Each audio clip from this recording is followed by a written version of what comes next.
Gracias, señor presidente. Señora Gomendio, en la última una de las comparecencias que tuvo usted el 8 de octubre del 2012, nos habló en una discusión airada con mi compañero Vedera y nos hablaba de que a algunos estudiantes se le dan 7.500 euros al año de beca. 2 días después hice una pregunta sobre cuántas becas de 7.500 euros había concedido su ministerio. Me contestaron en fecha y en forma, correcto, y mi sorpresa fue que efectivamente ninguna beca de 7.500 euros. Ese es el rigor que usted demuestra y que quiere hacernos creer. Yo, sinceramente, al contrario de la canción de Fito y los Fitipaldi, por la boca muere el pez. Mire, su fórmula de becas, lo que al final es una operación de ingeniería financiera vestida de marketing social para conseguir aquello que ustedes desean, una sociedad de 2 velocidades. Las becas han pasado a ser un derecho que nos iguala a, sinceramente, los juegos del hambre. Una competición donde siempre pierden los mismos. La lucha por la supervivencia en una sociedad estamental que es la que ustedes desean. Una operación de ingeniería financiera que vinieron a decirnos que habían puesto 250 millones de euros más, un anuncio tramposo que ya denunciamos y dijimos que no iba a ser así y que reconoció el propio ministro en la última interpelación en la que yo participé, y lo que reconocía que esos 250 millones de euros era el déficit de dotación que se venía acumulando y que, por lo tanto, lo que servía no era para más becas, sino lo que era para pagar la herencia anual. Lo que ustedes han hecho es han concentrado la beca alrededor de la media, provocando un agrupamiento del importe de las becas. El descuadre entre derechos adquiridos y presupuesto tenían 2 opciones: aumentar el presupuesto, que es lo que se estaba haciendo actualmente, o, con su fórmula, lo que hacían era negarle a los estudiantes esas cuantías. Lo que han hecho es que cierran la partida y hacen que los estudiantes y las estudiantes compitan en su particular juegos del hambre. Han pasado de un derecho prestacional a un derecho condicionado.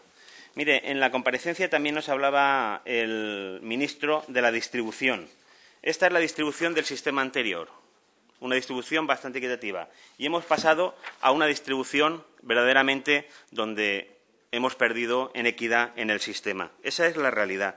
Una fórmula matemática con un derecho condicionando a otros factores no propios del estudiante, sino del conjunto.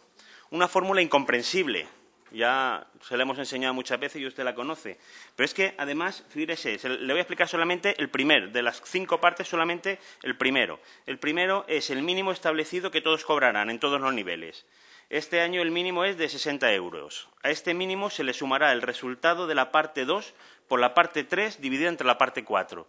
Esto yo sé que el ministro es muy aficionado a Groucho Marx y esto parece la parte contratante de la primera parte, etcétera, etcétera. Además, una fórmula sin transparencia, una fórmula que los propios estudiantes ni el propio ministro me pudo contestar cuando dijo que esta fórmula no era complicada.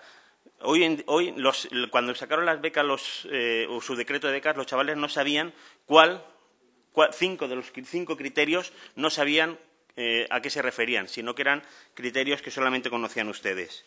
Y además condicionada. Ya no solo vale lo que ellos hagan, sino que además lo que vale es el conjunto de todos. Además, una operación vestida de marketing social. Nos hablan del esfuerzo, la excelencia, la rendición de cuentas. En su comparecencia, por cierto, del 27 de junio del 2012, nos hablaba, voy a leérselo tal cual como lo dice usted, teniendo en cuenta que en la actualidad los estudiantes financian una media del 15% del coste real de la titulación y que el 85% restante se financia básicamente con los impuestos que pagan los españoles en su conjunto. Es necesario iniciar una reflexión sobre la capacidad de sostener este crecimiento exponencial, hablaba de los números del 40% de universitarios que tenemos, mediante el mismo sistema de financiación. Y ahora lo hemos comprobado. Efectivamente, a usted lo que le molesta es que haya tantos universitarios y lo que está haciendo es hacer todas esas artimañas para que tengamos menos estudiantes. En su modelo de sociedad de facciones, lo que hacen es exigir más esfuerzo a los que menos tienen y exigen responsabilidad a los que más lo necesitan.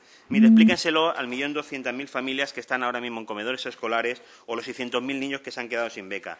Hablan de esfuerzo para que el 85% que tiene derecho a ese pago de esa educación, si tienen dinero,